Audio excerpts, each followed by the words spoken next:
नमस्ते बच्चों। कक्षा 10वीं के अंतर्गत आज मैं माता का आंचल पाठ के द्वितीय भाग को लेकर उपस्थित हूँ। आज हम वहाँ से आगे पढ़ेंगे। इससे पहले वाले वीडियो में आपने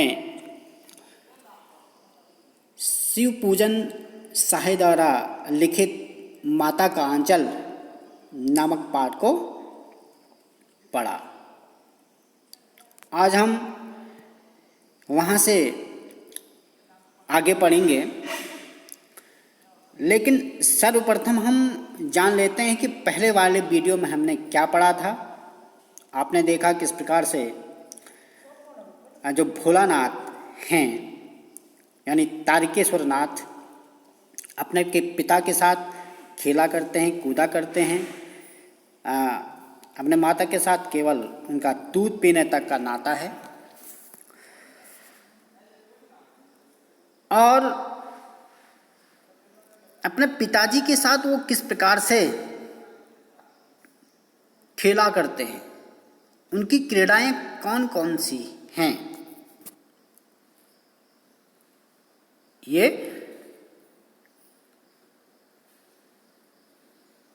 हमने देखा। आज हम वहाँ से आगे पढ़ेंगे।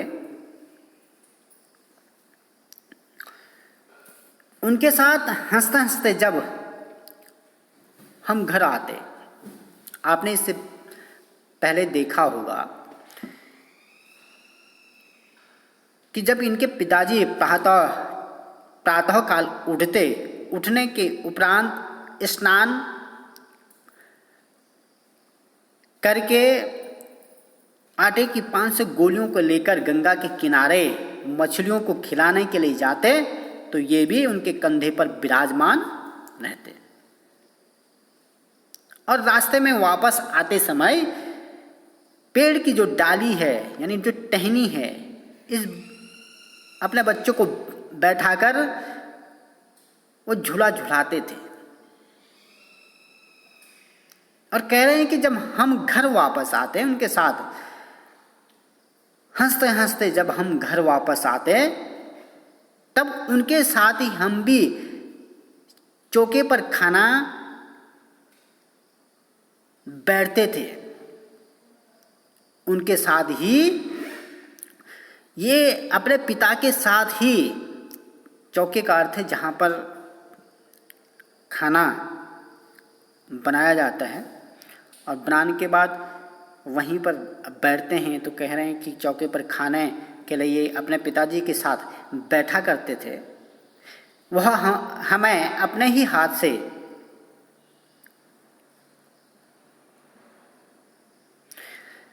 फूल के एक कटोरे में अपने ही हाथ से फूल यानी कोमल एक कटोरे में गोरस और भात सानकर खिलाते थे। इनके पिताजी एक कटोरे में गोरस का अर्थ है दूध, दही, मट्ठा और छाछ से यानी गाय के द्वारा जो मनुष्य को प्रदान की जाती है उसे गोरस कहा जाता है और गाय के द्वारा दूध प्रदान की जाती है। गाय दूध देती है, दूध के उपरांत दही, मट्ठा और या छाछ भी कह सकते हैं, ये सारी चीज़ें बनाई जाती हैं। तो इनके पिताजी एक कटोरे को लेकर गोरस और भात सानकर का अर्थ मिलाते हैं यानी एक साथ मिलाने के उपरांत इन्हें खिलाते थे। जब हम खाकर अफर जाते, अफर का अर्थ है बच्चे बच्चों को जब खाना खिलाते हैं तो बच्चे कभी कभी प्यार से वो खाना खाते नहीं हैं, उन्हें खाना खिलाना में दिक्कत और परेशानी का सामना करना पड़ता है, तो वो अफर जाते, मना करते। तब मैया थोड़ा और खिलाने के लिए हट करती। उनकी जो माँ जब तक बच्चे को माँ के द्वारा ढंग से नहीं खिलाई जाती तब तक माँ हट करती है, जिद करती है कि इसे अच्छे ढंग से खिलाओ। तब बाबूजी से कहने लगती, आप तो 4-4 दाने के और बच्चों के मुंह में देते जाते हैं। यानी बच्चों को कैसे खिलाया जाता है ये केवल माँ को ही पता है। पिताजी एक साथ 4-4 जो कौर का अर्थ टुकड़े बच्चों के मुंह में दे देते हैं तो वो बच्चा कैसे खाएगा। इससे वो थोड़ा खाने पर भी समझ लेता है। यानी एक साथ यदि हम अपने मुंह में बहुत सारा भोजन खाने के लिए डालेंगे तो बच्चे समझ लेते हैं कि मैंने बहुत खा लिया है, हम बहुत खा गए हैं, आप खिलाने का ढंग नहीं जानते। कहेंगे आप बच्चों को खिलाने का ढंग नहीं जानते। बच्चों को भरमुंह कौर खिलाना चाहिए। तो कह रहे हैं जब खाएगा बड़े बड़े कौर तब पाएगा दुनिया में ठौर। कहने का तात्पर्य यह है जब अच्छे ढंग से खाना खाएंगे तो जीवन में उसकी उन्नति होगी, उसका जो शरीर है वो मजबूत होगा और आने वाले समय के लिए यह जो शरीर वो काम आएगा। देखिए मैं खिलाती हूँ, मर्दुए क्या जाने कि बच्चों को कैसे खिलाना चाहिए। और महतारी के हाथ से खाने पर बच्चों का पेट भी भरता है। उनकी माता कह रही हैं आप के बस की बात नहीं है बच्चों को खिलाना, और कह रहे हैं कि देखिए मैं खिलाती हूँ, क्योंकि मर्द लोग बच्चों को कैसे खिलाया जाता है ये नहीं जानते कि बच्चों को कैसे खिलाना चाहिए। और साथ में कह रही हैं कि महतारी का अर्थ है माता के हाथ से खाने पर बच्चों का जो पेट है वो भी भर जाता है।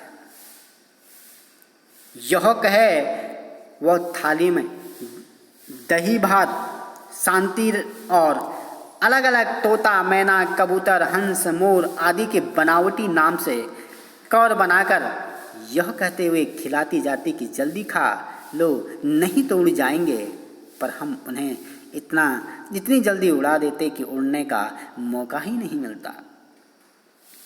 कितना सुंदर दृश्य है, एक माँ के द्वारा अपने बच्चों को किस प्रकार से खिलाने की कला तो माँ के अलावा और कोई नहीं जानता। यानी एक थाली में दही भात शांति का अर्थ मिलाना, इकट्ठा करना, दाल भात जो भी चीज़ें एक साथ मिलाकर और अलग अलग यानी उसको अलग अलग कौर बनाते और उसका अलग अलग नाम देते। जैसे मैना कबूतर तोता हंस नाम दे दिया और बच्चों को कह दिया कि ये अभी उड़ जाएंगे, जल्दी खाओ नहीं तो उड़ जाएंगे ये। तो लेखक कह रहा है कि हम उसे इतना जल्दी उड़ा जाते कि उन कौरों को उड़ने का मौका नहीं मिलता था। जब हम सब बनावटी चिड़ियों को चढ़ कर जाते थे तब बाबूजी कहने लगते, अच्छा अब तुम राजा हो जाओ, खेलो।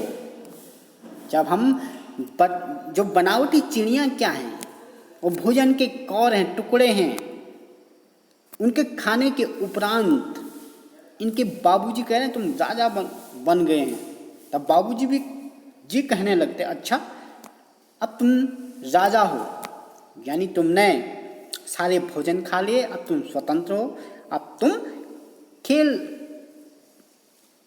तुम जाओ खेलो। और बच्चों को खेलना चाहिए। बच्चों सबसे जो प्यारी उम्र है वो बचपन है, उस उम्र में उन्हें खेलना कूदना चाहिए। उसके बाद तो फिर लाइफ की चिंता होती है, जीवन की चिंता होती है। इस लाइफ में बचपन में कोई चिंता नहीं रहती।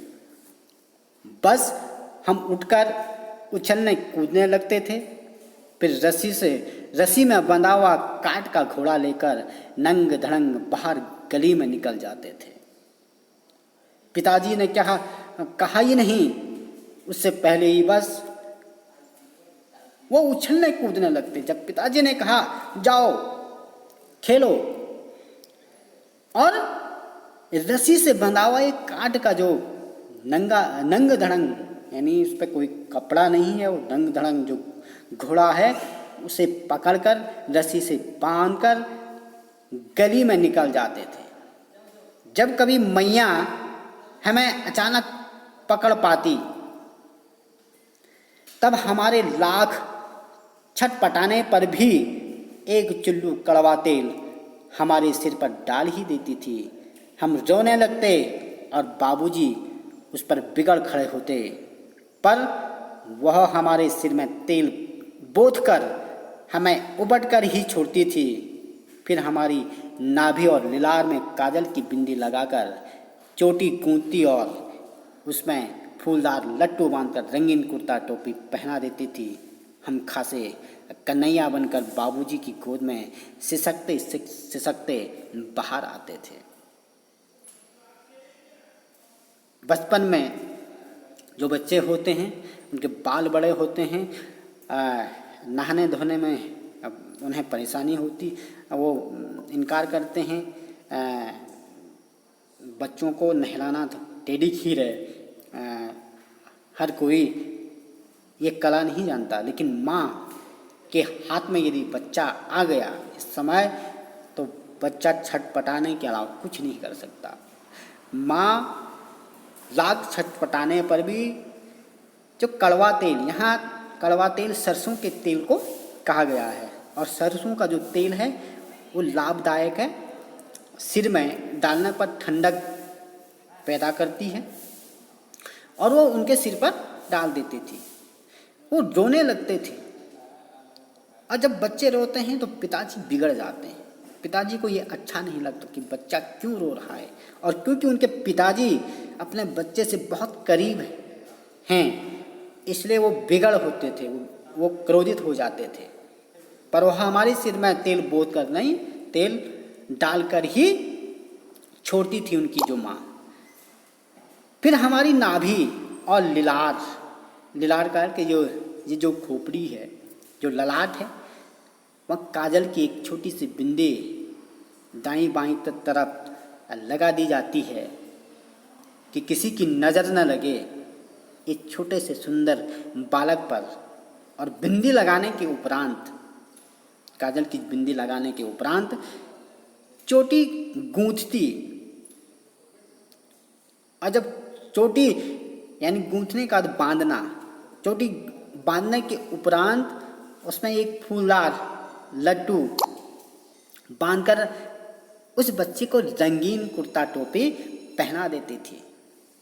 कह रहे हैं कि हम जब ये सारे कपड़े पहनने के बाद जब चोटी गूंथ जाती थी तो उस समय हम खासे कन्हैया का अर्थ है भगवान श्री कृष्ण जैसे दिखने लग जाते थे। हम खासे कन्हैया बनकर बाबूजी की गोद में सिसकते सिसकते बाहर आते थे। बाहर आते ही हमारी बाट का अर्थ है रास्ता, जोहने वाला बालकों का एक झुंड मिल जाता था। हम उन खेल के साथियों को देखते ही सिसकना भूलकर बाबूजी की गोद से उतर पड़ते और अपने हमजोलियों के दल में मिलकर तमाशे करने लग जाते थे। बाट का अर्थ यहाँ रास्ता। जब बाहर आने के उपरांत बाट जोहने वाला, यानी इस बच्चों, क्योंकि बच्चों का झुंड है और वो इस बच्चे को देख रहे हैं, जोहने वाला का तो देखने वाला, इंतजार कर रहे हैं इस बच्चे का कि कब वो आएगा और कब हम खेलेंगे। और जब ये बच्चा अपने साथियों को देखता तो देखते ही जो रो रहे थे, सिसक रहे थे, वे भूलकर बाबूजी की गोद से तुरंत उतर पड़ते। और हम जोड़ियों का अर्थ है एक साथ एक ही उम्र वाले जो बच्चे हैं आपस में खेल रहे हैं, उस दल में ये शामिल हो जाते और शामिल होने पर ये तमाशे करने लग जाते। तमाशे का अर्थ है खेलना, और छोटे बच्चे कई प्रकार ऐसे ऐसे खेल खेलते हैं जैसे नुकसान भी होता है, तमाशे भी करते हैं। तो ये बच्चों का काम है, वो तमाशे करने लग जाते थे। तमाशे भी ऐसे वैसे नहीं, तरह तरह के नाटक। अब देखिए बच्चे बचपन में विभिन्न प्रकार की क्रीड़ाएं किया करते हैं, विभिन्न प्रकार के खेल खेला करते हैं और नाटक भी करते हैं। और वो कैसे नाटक होते थे देखिएगा। चबूतरे का एक कोना ही नाटक घर बन जाता था। चबूतरा, चबूतरा यानी खुली हुई चौकोर एक जगह है, उसे चबूतरा कहा जाता है। उस चबूतरे पर एक छोटे से कोने में वो नाटक का घर बन जाता था। बाबूजी जिस छोटी चौकी पर बैठकर नहाते थे, चौकी का अर्थ है चौरस, यानी लकड़ी की बनी हुई एक छोटी क्या कह सकते हैं उसे, बैठने के लिए जब हम नहाते हैं तो उसका प्रयोग किया जाता है बैठने के लिए, तो उसे चौकी कहा जाता है। वही रंगमंच बनती, उसी पर सरकंडे के खंभे पर कागज का चंदोआ, सरकंडे यानी एक प्रकार का ये घास है। सरकंडे के खंभों पर कागज का चंदोआ करता है, तंबू लगाकर, यानी मिठाई की दुकान लगाई जाती थी।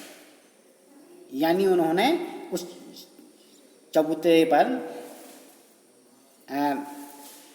सरकंडे के खंभों पर एक कागज का एक चंदवा लगा दिया, यानी एक मिठाई की नकली दुकान खोल दी। उसमें चिलम के खोंचे, चिलम आप सभी जानते होंगे कि तंबाकू जिससे पीते हैं उसके जो खोंचे हैं, पर कपड़े के थाली में ढेले के लड्डू, ढेले का अर्थ है मिट्टी के लड्डू गोल गोल बना देते थे। और पत्तों की जो कचौरी है, पूरी गीली मिट्टी की जलेबियाँ, फूटे घड़े के टुकड़ों के बतासे आदि मिठाइयाँ सजाई जाती थी। इस प्रकार से ये दुकानें लगाया करते थे, दुकानों को सजाते थे, आपस में दुकान की खेल कर रहे हैं। कह रहे कि हम ही लोग खरीदार और हम ही लोग दुकानदार होते थे। उनमें जितने बच्चे, कुछ बच्चे दुकानदार बन जाते थे और कुछ बच्चे खरीदार यानी खरीदने वाले लोग बन जाते थे। बाबूजी भी 2-4 गोरखपुरी पैसे खरीद लेते थे, यानी इनके बाबूजी भी इनके खेल में शामिल हो जाता है। थोड़ी देर में मिठाई की दुकान बढ़ाकर हम लोग घरौंदा बनाते थे। घरौंदे का अर्थ है घर, यानी मिठाई की दुकान बढ़ा दी और मिठाई की दुकान बढ़ाने के बाद हम घर बनाते थे। धूल की मैन दीवार बनती थी, धूल की जो मैन है उसे दीवार बनाई जाती थी। तिनकों का जो तिनके होते थे ऊपर से छप्पर यानी छत बनाते थे। दांतुन के खंभे, दांतुन जैसे दांत साफ की जाती है उससे खंभे बनाते थे। दिया सलाई की पेटियों के किवाड़ बनते थे, किवाड़ का अर्थ दरवाज़ा, दिया सलाई की जो पेटियां हैं उसे दरवाजे, किवाड़ बनता था, दरवाजे बनते थे। घड़े के मुहड़े की चूल्हा चक्की, दिए की कढ़ाई और बाबूजी की पूजा वाली आचमनी कलछी बनती थी। आचमनी कलछी बनती थी, मुहड़ी की चूल्हा चक्की, दिए की कढ़ाई बनाते थे। और बाबूजी की जो पूजा करने की जो आचमनी थी करछी, उसे करछी बनाया करते थे। आचमनी क्या पूजा जिससे की जाती है वो आचमनी कहते हैं उसे, और उसे करछी बनाते थे। पानी के ये घी बनाया करते थे।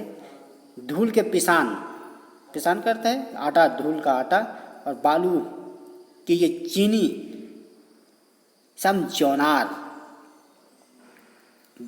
ये जौनार का अर्थ है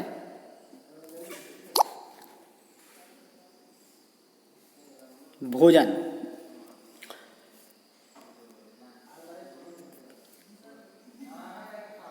यानी बालू की चीनी से हम जौनार यानी भोजन बनाया करते थे, तैयार करते थे हम ही लोग जौनार करते और हम ही लोगों को जौनार पर बैठती थी।